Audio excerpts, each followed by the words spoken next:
Ese ruido que se escucha es el ordenador, tiene ya su edad.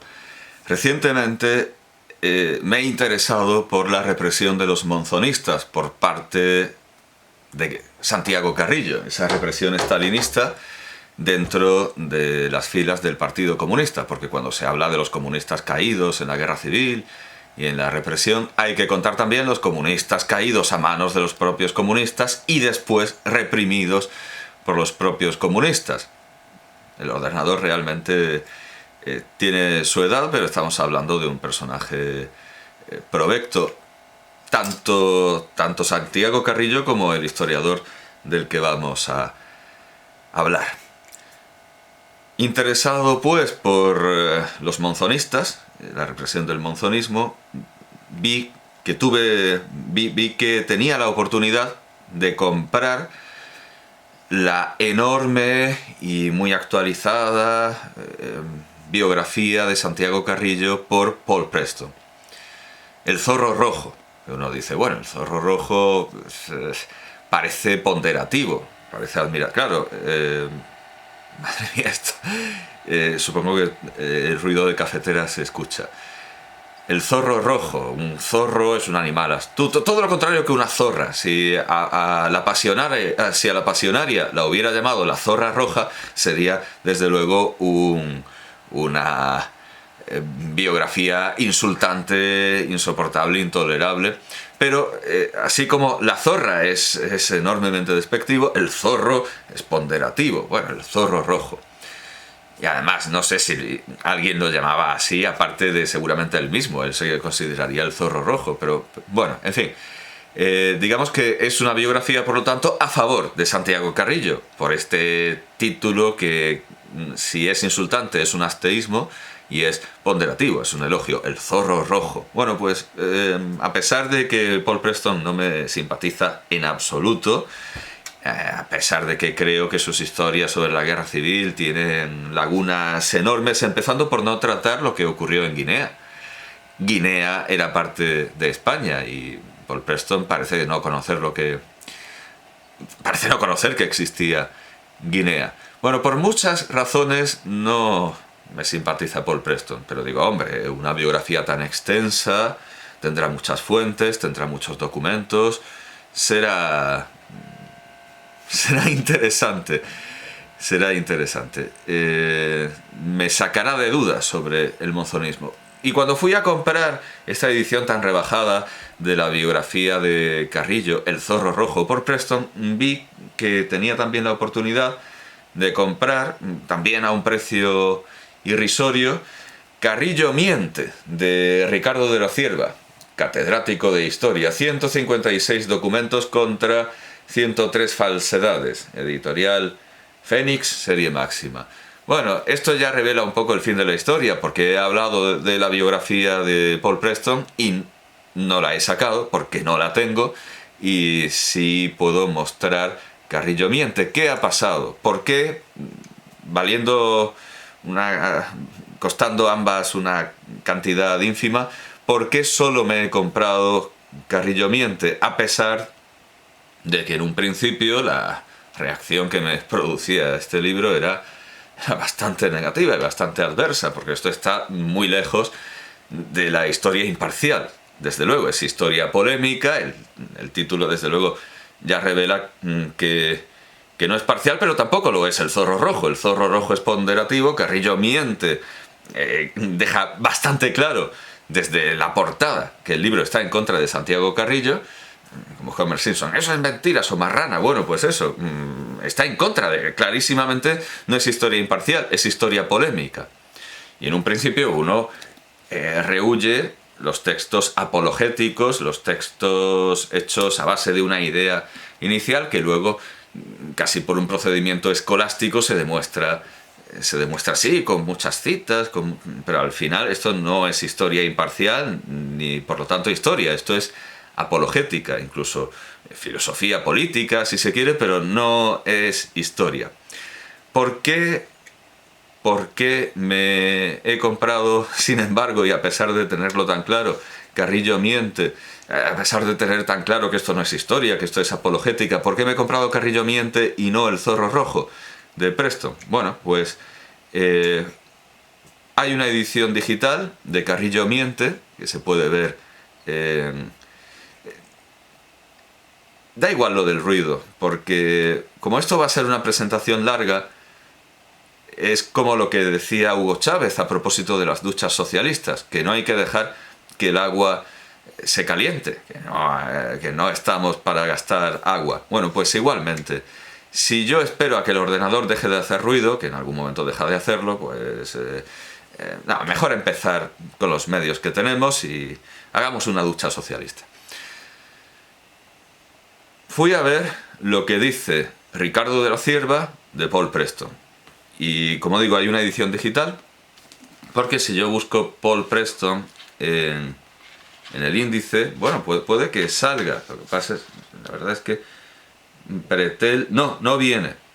No viene en el índice, pero sí viene en el libro, sí aparece citado en el libro. Como no viene en el índice, que tiene muchos defectos, no son estos índices de Gredos, desde luego, ni del Fondo de Cultura Económica. Bueno, pues me temo que hay que usar la edición digital para encontrar ciertas cosas. Entonces, Preston.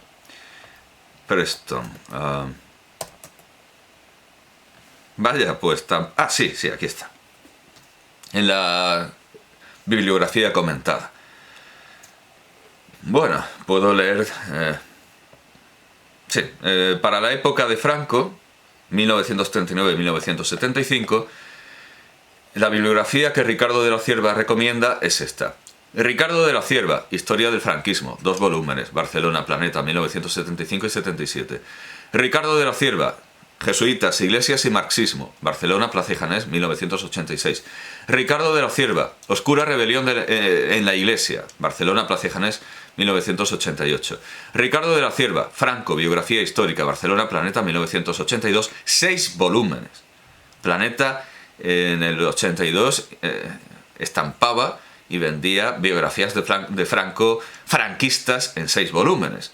No nos olvidemos cuando ahora Planeta pues nos saque seguramente la biografía de Zapatero y ese tipo de cosas. Tienen toda la pinta de haberse publicado en Planeta, lo cual está bien porque indica que es un sello al que no le importa la ideología, sino que simplemente le importa la pasta, como las Rolling Stones, y eso me parece mucho más honrado que tener una línea ideológica. ¿Cómo se llamaba el libro?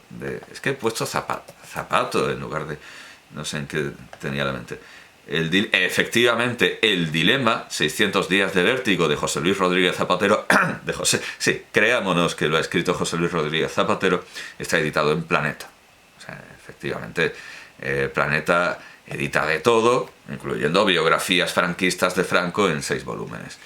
Ricardo de la Cierva, Franco y Don Juan, Los Reyes sin Corona, Madrid, época 1992-93. Y ahora, entre paréntesis, Ricardo de la Cierva dice: pido perdón al lector por citar mis libros, pero he estudiado intensamente el periodo 1931-1993 durante muchos años. Es como cuando Gustavo Bueno dice, yo esto lo he estudiado, y da una opinión temeraria a continuación.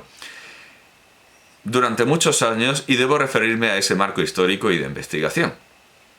Desgraciadamente, no puedo citar demasiadas obras serias sobre la biografía de Franco y la historia de la época de Franco. El hecho de que la reciente y lamentable biografía de Paul Preston haya tenido tanto éxito dentro y fuera de España me parece alarmante, aunque no grave. Se trata de un producto esencialmente efímero. Las numerosas publicaciones de la editorial Ruedo Ibérico, fenecida en cuanto entró en contacto con la libertad, representan casi sin excepciones la visión de la extrema izquierda sobre la época de Franco. Las publicaciones de la Fundación Francisco Franco representan casi sin excepciones la visión de la extrema derecha, a la que Franco no pertenecía. Carecen de toda crítica, que Franco aceptaba mucho más de lo que se cree. Claro, y aquí viene el gran dilema de qué es ser franquista, porque los franquistas que son más franquistas que Franco, de alguna manera, son antifranquistas, porque si Ricardo de la Cierva dice que una de las propiedades de Franco es admitir crítica dentro de un orden, no criticar a Franco es ser antifranquista. Al igual, esto no ocurre solo con Franco, evidentemente, ocurre también con otros gallegos. Por supuesto que ocurre con Fidel Castro, porque hay castristas tan hipercastristas que cuando Fidel Castro dice: es cierto que nos equivocamos, es cierto que esto se hizo mal, los castristas acérrimos, que niegan todo posible error de Fidel Castro, afirman la infalibilidad de Fidel Castro, pues se convierten de la noche a la mañana en anticastristas, cuando están contradiciendo al comandante de una manera clara y flagrante. Esto nos recuerda a la película de Antonio Mercero, Espérame en el cielo, en la que uno de los grandes actores secundarios, José Sazatornil, está picando piedra en el Valle de los Caídos y le preguntan: oye, ¿y tú por qué estás aquí? Y dice: por franquista. Mi adhesión a Franco y a su obra es inquebrantable. Y efectivamente ha suscitado las iras de Franco por franquista, por demasiado franquista. Bueno, pero esto, insisto, tampoco pasa con los dictadores de origen gallego, o gallegos en el caso de Franco.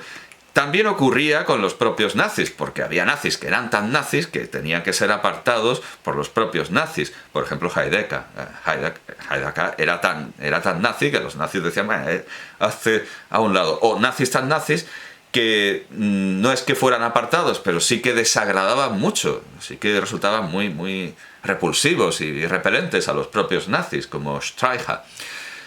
Bien, pues gran dilema. Cuando hablamos de historiadores franquistas, resulta que los que se pasan de franquistas rayan en ser antifranquistas. Por eso quizá debería usar, para los que ahora son franquistas pero ni citan a Ricardo de la Cierva ni a la Fundación Francisco Franco, sino unos cuantos memes, Había un diputado de Vox que lo que hacía era sacar cosas de la causa general, publicarlas. Bueno, pues este tipo de gente que no son de libros, sino que son de memes, podríamos llamarlos, para no entrar en esta disputa entre franquistas, entre Ricardo de la Cierva y la Fundación Francisco Franco, podríamos llamarlos directamente neofranquistas o parafranquistas, como lo paranormal. En todo caso, gran dilema, ¿verdad?, que es ser franquista. La visión de la extrema derecha a la que Franco no pertenecía. Pero todo el mundo sabe que Franco tenía como ideal no meterse en política. Como también, citando a José Sazatornil, en este caso, en una película de Azcona y Berlanga, La escopeta nacional, apolítico, de derechas, como mi padre. Había muchos apolíticos de derechas, pues Franco era apolítico, es decir, de derechas de toda la vida, y no pertenecía desde luego a la extrema derecha. Pero es que en España tenemos la costumbre de ser más papistas que el Papa y por supuesto más franquistas que Franco y casi más estalinistas que Stalin, como podríamos ver con Carrillo. Y luego más eurocomunistas que la Fundación Francisco. Eso es, la visión de la extrema derecha a la que Franco no pertenecía. Carecen de toda crítica, que Franco aceptaba mucho más de lo que se cree. Bueno, eso es digno de ser... Eso es digno de ser cribado y precisado, pero bueno, ahora lo veremos, desde luego. Un testimonio esencial sobre esta época sigue siendo el de Franco Salgado, en que reproduce sus conversaciones con el caudillo. Todos los libros de Fernando Vizcaíno Casas, los de ficción y los de historia, merecen ser consultados porque en todos hay una magistral recreación de ambientes. Los libros de Vizcaíno Casas, al igual que los de Ricardo de la Cierva, estaban en todas las casas, o al menos en todas las casas de derechas. Yo no he conocido otras, claro. Yo sé que en las casas de derechas estaba el cuadro de la Santa Cena y los libros de Ricardo de la Cierva y de Vizcaíno Casas. Es cierto que también en algunas casas de derechas e incluso en algunas casas de curas, lo digo por los hermanos de La Salle, que los tenían y los leían, y qué cosa tan interesante, estaban los libros de JJ Benítez, Caballo de Troya, que luego, estudiando un poco de ciencia ficción, he visto que está todo ampliamente copiado de modelos americanos y anglosajones. Pero bueno, aquí no se sabía, aquí cualquiera podía... Como no existía internet y nadie sabía inglés, pues todo parecía nuevo. Llegaba José Luis Moreno diciendo que había sido cantante de ópera en el Metropolitan y neurocirujano y que tenía un programa de televisión en la CDF, en la ZDF, en la televisión alemana. Y colaba, porque como no existía internet, no... Bueno, pues colaban libros como Caballo de Troya, que lo que proponía era que Jesús era extraterrestre, con lo cual me sorprendía que eso estuviera bien visto. Pero vamos, hay tochacos que se tienen, es interesante. Yo intuyo que la gente nunca llega a leerlos hasta el final, porque It, de Stephen King, acaba con una orgía infantil y parece ser que muy poca gente... Y Ernesto Castro venía a decir lo mismo sobre El manantial, sobre El manantial y el otro libro de Ayn Rand.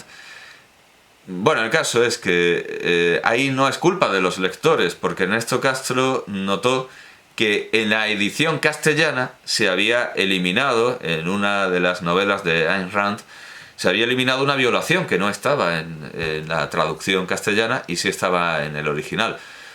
Con lo cual, pues, yo siempre he desconfiado de estas ediciones de Plaza y Janés, de novelas muy rompedoras y muy revolucionarias, pero hechas durante el franquismo y con... Bueno, en fin... Pero eso es culpa de los editores. También los editores norteamericanos caparon Una naranja mecánica de Anthony Burgess, le quitaron el capítulo final que daba sentido a toda la novela. Los editores a veces hacen estas barbaridades, tanto a uno como a otro lado del charco. Pero bueno, no sé si la orgía infantil estará en las versiones castellanas, pero lo dudo mucho que haya demasiada gente que haya llegado hasta ahí. Bien, pues eso, el franquista Ricardo de la Cierva recomienda al franquista Vizcaíno Casas. Dice, merecen ser consultados porque en todos hay una magistral recreación de ambientes. Sus últimos libros anuales, esta gente sacaba un libro por año, pero vamos, Bergman también sacaba una película por año y madre mía, se notaba. Y luego ya cuando Woody Allen se puso a sacar una película por año, Dios santo, menos mal que ya se ha dado cuenta de lo que estaba haciendo y se ha retirado. Sus libros anuales, Editorial Planeta, sobre 1975, la muerte de Franco, 1970... no, se refiere a que tiene un libro sobre años. Sobre 1975, la muerte de Franco, 1973, la muerte de Carrero y 1969, la elección de don Juan Carlos. Lo eligieron en el 69. Lo eligieron. Son excelentes crónicas muy bien documentadas y trabajadas. Hay quienes desprecian cuanto ignoran, pero desde un punto de vista histórico despreciar a Vizcaíno sería una estupidez. Bien, pues resulta que Ricardo de la Cierva considera que la biografía de Preston es un producto comercial, flor de un día, que está muy mal escrita, etc. Bien, todavía no se había publicado la biografía de Preston sobre Carrillo, así que lo cita como biógrafo de Franco, no como biógrafo de Carrillo. Bueno, pues me fui también a la edición digital en Google Libros, que da una muestra por si quieres comprar el libro, para que veas lo que hay ahí, para que veas el percal. Bueno, pues fui a buscar en la biografía de Carrillo de Paul Preston, que decía de Ricardo de la Cierva, y resulta que no estaba por ningún lado. Ricardo de la Cierva, que no es un aficionado, es un catedrático de historia, esto es historia académica, dentro de la gravedad y dentro de lo que cabe, pero esto es historia académica.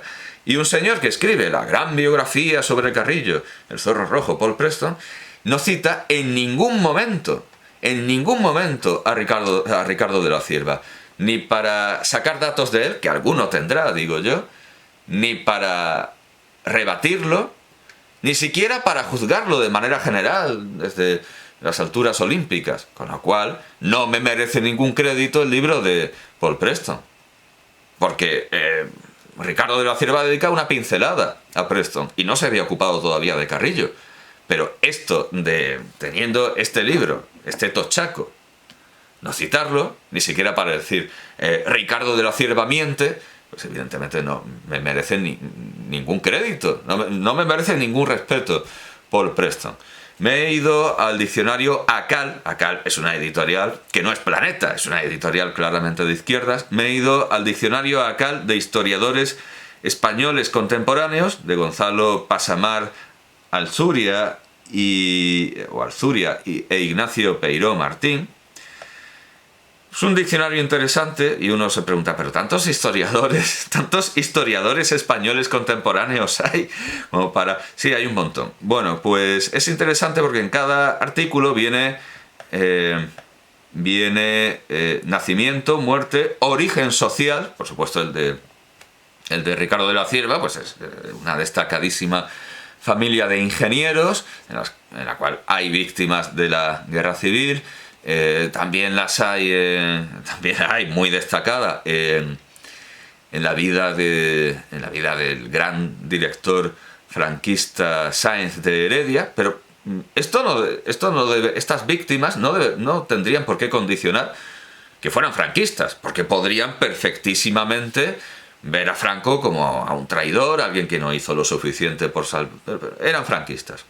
Ya digo, esto no determina necesariamente. Bueno, pues el origen social de Ricardo de la Cierva, pues es clarísimo. Formación, bien, etcétera. Bueno, pues solo me deja ver una página, así que, bien, bueno, ya está. Principales honores y distinciones: Premio Luca de Tena, 1973, Premio Mariano de Cavia, 1975, Premio Víctor de la Serna, 1976. Vale, premios muy de derechas. Principales obras...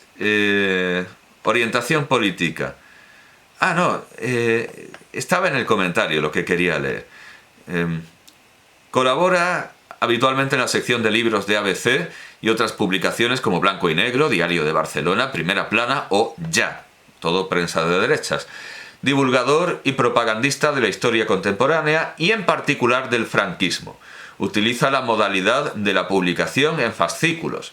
Esto no tiene nada de deshonroso en absoluto. Paul Preston ha empezado a usar la modalidad de la publicación en cómic, en TVO, en TVillos. O sea que si querían ofenderlo diciendo es que publica en fascículos, bueno, pues Paul Preston ha publicado en cómic, o sea, en los TVOs. Historia del franquismo, la historia se confiesa, España 1930-1977, segunda edición 1978, Historia General de España 1980, Francisco Franco, biografía crítica. El carácter apologético de sus obras y las descalificaciones hacia los historiadores de orientación liberal y marxista, críticos y adversarios del franquismo, han determinado que la mayoría de los contemporáneos, asombroso neologismo, la mayoría de los contemporaneístas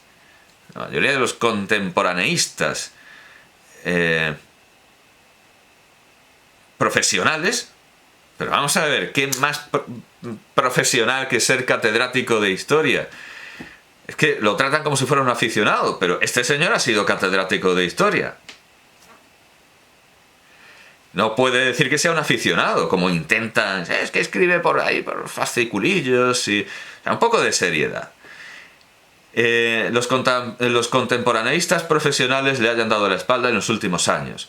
Fundador y director de la editorial Fénix y la colección Episodios Históricos de España, Madrid ARC, desde los años 80 ha acentuado su empeño polémico, unido a una dispersión extraordinaria de sus temas: adolescencia de Isabel II, vida de Juan Pablo I, de Victoria Eugenia, Felipe II, Alfonso XII, la teología de la liberación o los templarios.